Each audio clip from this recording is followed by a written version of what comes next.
You're listening to a Strode College creative media production. Anxiety is running high around the impact of climate change. Human activities are responsible for climate change. In climate change, I worry about the future. The impact of climate change is already being felt across Britain with increased rainfall, sunshine and temperatures. Rebecca Moran. Well, as we've been hearing, world leaders are gathering in New York, climate action very much at the top of their agenda. Our message to every country, government, business and part of society is simple. The next decade is decisive. Follow the science and embrace your responsibility to keep the goal of 1.5 degrees Celsius alive. The global climate talks to be hosted by the UK in Glasgow in November are now less than 2 months away.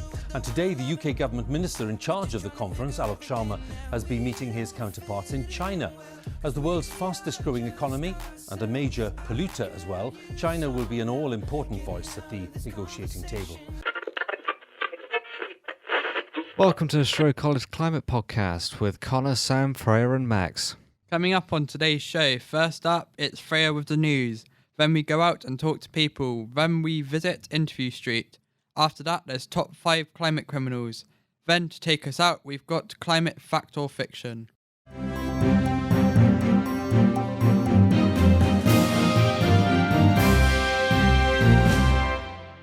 So the news. In declaring an end to fossil fuel electricity, the Prime Minister is following advice of his Climate Change Committee, which says it's an essential staging post to reducing emissions to almost nil across the economy by 2050. Earlier this year, the National Grid said Great Britain's electricity system had been the greenest it had ever been on an East Bank holiday Monday. The warnings keep coming up of more heat waves, droughts, floods, and global temperatures going up and up and up. Seeing so many negative stories in the news only makes Ross feel worse. Like many, he worries it's already too late. Doing something, even if it's small, repeatedly, scientists said take action in their own lives to help ease their anxieties. Many were proud of the scientific work they've been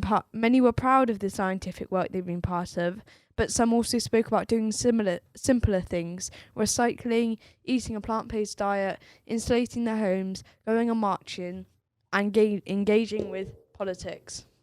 Now, earlier on, we ventured out of the studio to ask some people some questions. Did you know that 60% of young people approached in a recent survey said that they felt very or extremely worried about the climate? How do you feel about that? Shocking. Oh, it's shocking. I'm very surprised that so many people are worried. Thought it was less. No. I feel like it's frightening that 60% of people do feel like it's frightening, but I feel like more people should be worried about it, as it's a really big issue. I agree with that statement, to be fair. I'm quite worried. Could grow up. Don't give a shit about climate change. What do you know about climate anxiety? Nothing. Very little. Schools need to teach us that. People are scared that the environment's going to die. Nothing. Nothing. Well, I know that climate change is a really big issue, and if we don't get on top of it soon, that it could become too much of an issue to even tackle. You're scared of the climate? Nothing. Are you concerned about climate change? No. Oh, definitely. Terrified. Yeah? It's like going to die. I guess, yeah, but I don't really know anything about it. Yeah. I think it is a massive issue, and if we don't get on top of it soon, there might be nothing we can do. Yeah, no. What do you think we can do to help climate anxiety? Die. I think we all need to work together, definitely, all of us. Recycle more. Release more stats so that people know what's going on. I don't know. I think we've got to support them, but I think we also need to start making proper actions, and the government needs to start making plans to tackle it. Maybe don't actually put in regulations to actually not make climate happen. It's climate change happen. I know what I'm trying to say, because what the government are doing, which really annoys me, is that they're making it our fault and our responsibility. When if I got rid of now 100% of my carbon emissions, it would only get rid of a second of what the big companies actually do. They need to put regulations on the big companies. Imprison them. Dunno. Give me one thing you do that helps the environment. Water the plants. Got rid of my TV last week. Recycle. I mean, I get the bus instead of driving, so I guess that's better. Recycling. I try not to eat too much red meat, as that can cause small amounts of climate change.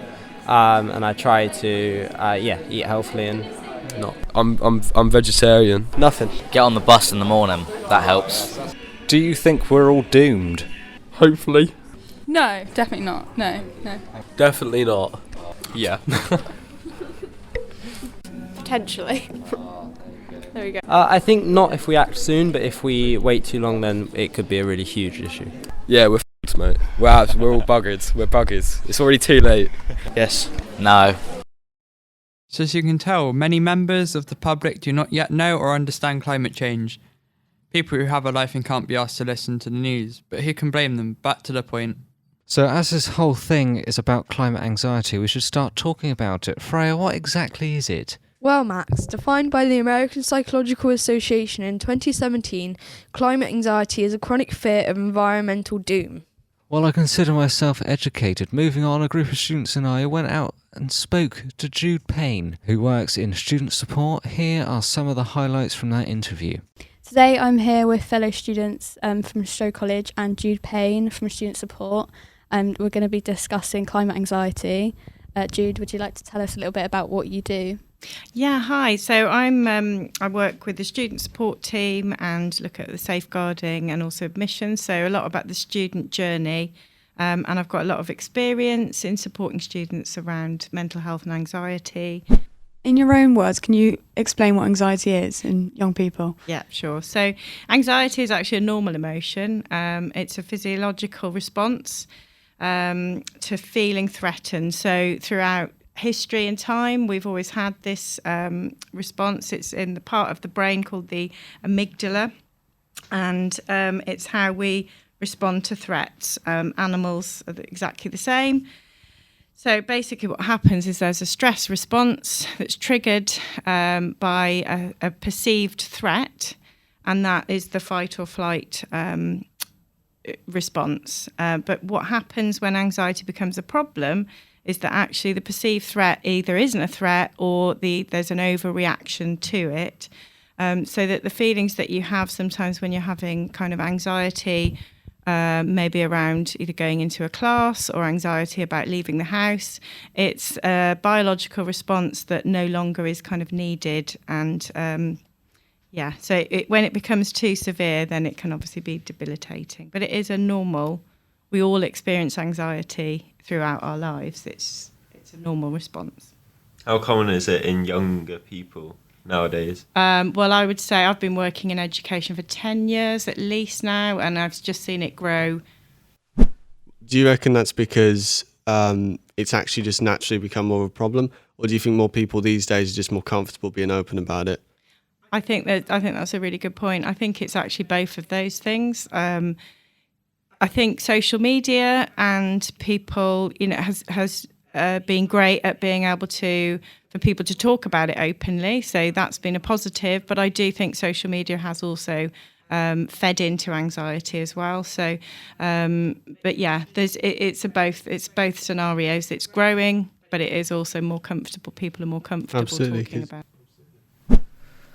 So moving on from that, what do you know about climate anxiety? Well, I didn't really know much really before today. I've got 2 teenage girls myself, and they're both very active in their thoughts and feelings around the climate and around climate change. They both were involved in the protests when they happened before pre-COVID, and I think that really sparked an interest for them. Is climate anxiety in a young person the same as being diagnosed with anxiety? I would say no. Like I said earlier, anxiety is normal. It's a worry. It's a concern. When you start a new job, you feel anxious. It is natural and normal to feel worried about things that you're reading in the news and about the climate, because if we don't take control of it soon, we are going to see further issues. And it is something to be worried about, but it's not a kind of overarching. If somebody can't leave the house because of climate anxiety, I would say that's an issue with their anxiety, not actually a diagnosed thing regarding the climate. Basically, you can only do what you can do. You can't control anything outside of your actions. So when you're thinking about the climate change, you can do what you personally can do. So it's about making sure you're living your kind of highest, best eco-friendly life that you can, and including that is influencing your friends and your family to do the same.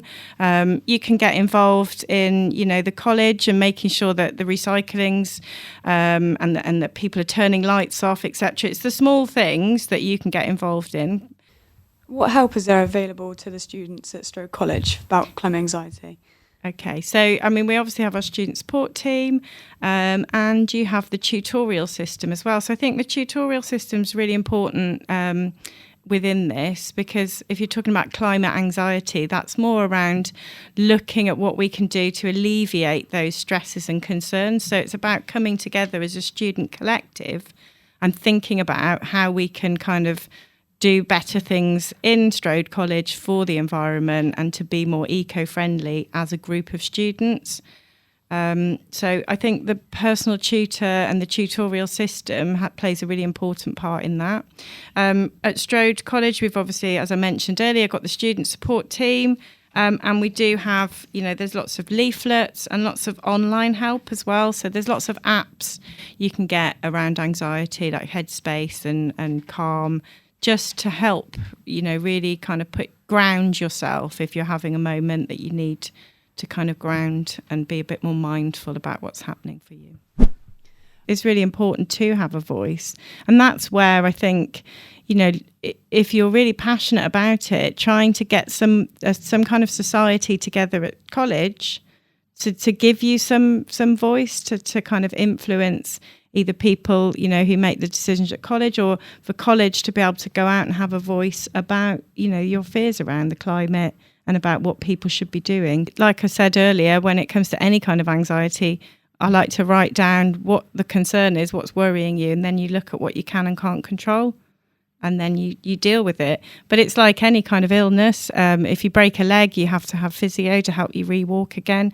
If you have mental health and anxiety, yes, you need support, but it is partly down to you being able to put things in place, use the strategies that are given. It's not something that's done to you. It's something that you're part of. It's your mental health, and it's really important to look after it and recognise the things you can do. It's been great talking to you today. Thank you for talking to us. It's been a pleasure. I've really enjoyed it. You're all very passionate about what you feel, and I think it's really important. Where can people find you? So I sit in admissions at the moment, so behind reception. But if you do need to find me in particular or any of the student support officers, you go into student support, and if you need me, they'll give me a ring and I'll come over. Great. Well, there we have it. Right, thank you very much. Thank you. Well, there were some great ideas in there. Anyway, we asked a little questionnaire, and here's Connor with the results. Alrighty then. So, the first question that we asked was, have you heard about climate anxiety? 6% of people said yes, 40% said no. Next up is, we said, explain, if you can, climate anxiety. One of the answers that we got from someone was, when people are anxious about the changing climate and or the future. Next up, we have, are you concerned about the climate? 31% said yes, 43% said no, and 26% said maybe. They don't know yet. Next up, we have, if yes, are you concerned? Are you concerned about climate? And here we are, next, and this is someone else's answer here. We have, I'm concerned that the government really doesn't help with the issue. Next up, for our fifth question, we asked, do you think that you can make a difference in the climate crisis? 17% said yes, 39% said no, and another 39% said maybe. After that, we asked, what do you do to combat climate change? One person said, recycling. And we asked, do you recycle? 89% said yes, 11% said no. And then after that, we have, do you use public transport? 49% said yes, 16% said no, and 42% said sometimes. And that is it with the questionnaire. Well, there were some great statistics there. Very interesting to hear from you listeners. Now it's time to take a stroll down Interview Street. Hello and welcome to Interview Street. Taking a stroll with me today is Sam. Hello. Sam's from A-Levels. On today's Interview Street, we're going to be discussing alternative transport. So let's get started. Sam, you don't like electric cars. Why is that? The emissions are much less than petrol cars, but there are a lot of ways where electric vehicles aren't greener. Well, then why is that?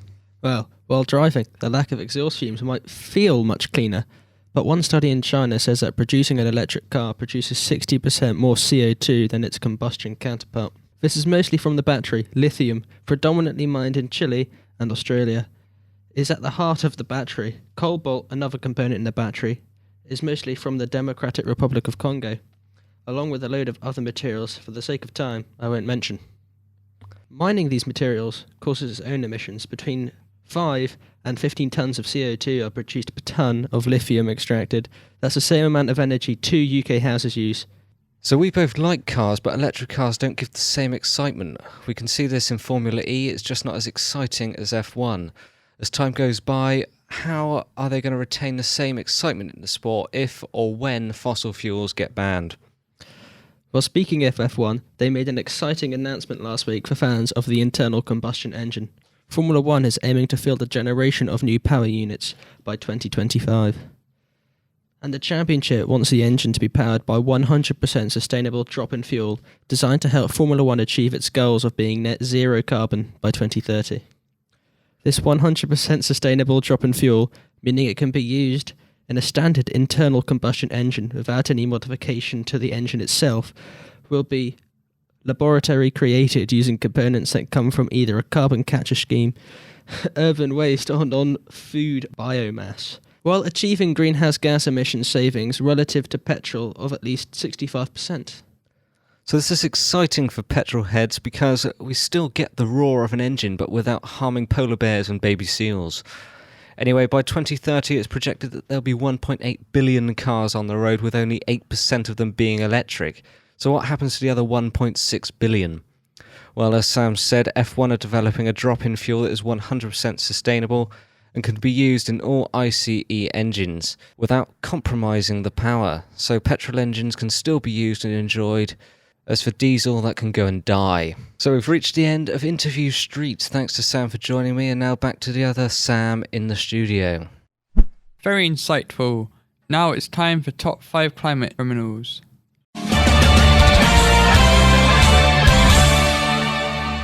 In this segment, we'll pull back the curtain on the climate criminals of the world. Coming in at number 5, we have Amber Rudd, Tory Energy Secretary. Since taking the post after the 2015 election, Amber Rudd has launched a bonfire of the government's already thin green politics. On top of the Treasury's cut, she has also stopped funding for onshore wind farms and effectively ended the Green Deal, which offered grants for installation. At number 4, Matthias Müller, Chief Executive at Volkswagen. Volkswagen was hit by a scandal last year after it's found to have fiddled emission tests. Cars included a defeat device that defected when the car was being tested in order to beat the testers. Just getting into the top 3, we have Benjamin Sporton. Sporton is the newly appointed Chief Executive of the World Coal Association, WCA, the body that represents the interests of the coal industry, with coal companies reeling from a plummeting coal price and the prospect of a global climate agreement spelling tough times ahead.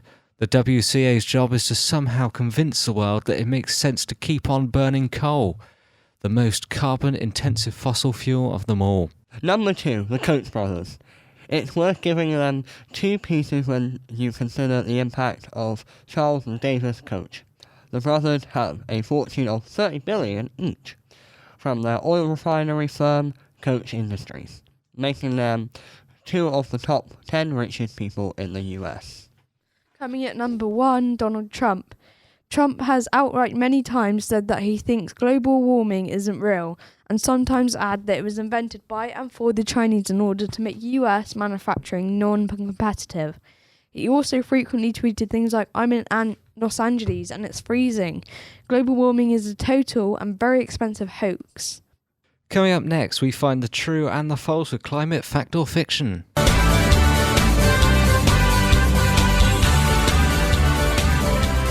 Yes, this is a game where I say a climate fact and you reply whether it's fact or fiction. Understand? Yeah. Yes. Yes. Fantastic. Number 1, plants need carbon dioxide. Is that fact or fiction? Connor, what do you think? I think that might be a fact. Sam? Fact.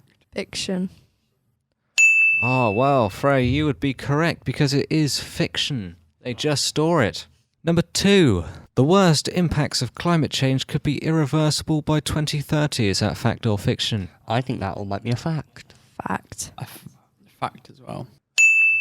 Yes, well, you're all right there. Now, number 3, the 20 warmest years on record have been in the past 22 years. Is that fact or fiction? Fact. I think fact. Fiction. Oh no, that's wrong. Try again. It is a fact. Global warming isn't real because it's still cold. Is that fact or fiction? That's fiction, mate. That is fact. Fiction. Yeah, well, Sam, you were wrong there. It is fiction. This is rigged. More than 1 million species are at risk of extinction by climate change. Is that fact or fiction? Fact. Fact. Fiction. That last one was a fact. Now, I got some random facts here. Sam, did you know that in a recent climate anxiety survey of 10,000 young people across 10 countries shows the negative feelings about climate change that can cause psychological distress? Did you know that? Oh, wow. You're going to have your mind bamboozled. When asked, how does climate change make you feel? 68% said sad. Another 68% also said afraid. 63% said anxious. 58% said angry. 57% said powerless. 51% guilty. 32% optimistic. And only 30% were indifferent. This study provides argument for anyone who has a connection to youth mental health. Climate change is a real dimension into their mental health problems, says Sarah Ray, who studies climate anxiety at Hobart State University in Arcata, California. Survey, the largest of its kind, asked 10,000 people in 10 countries how they felt about climate change and government response to it.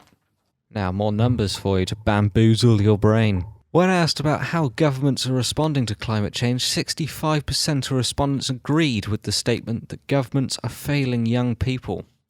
64% agreed that they are lying about the impact of actions taken, and 60% agreed that they were dismissing people's distress. Only 36% agreed that governments are acting according to science. However, young people do feel reassured when governments act. When asked about their future, most children told us they are worried about the impact on the climate change will have on them when they're older, and 1 in 5 had even had a bad dream about it. But when asked about the action being taken by grown-ups to tackle the problem, 2 in 5 don't trust adults to tackle the challenges that climate change presents, and 2/3 say leaders aren't listening enough to young people's views. Well, that's it. Thank you for listening. Cheerio. Say bye, guys. Cheerio, love. Goodbye. Cheerio.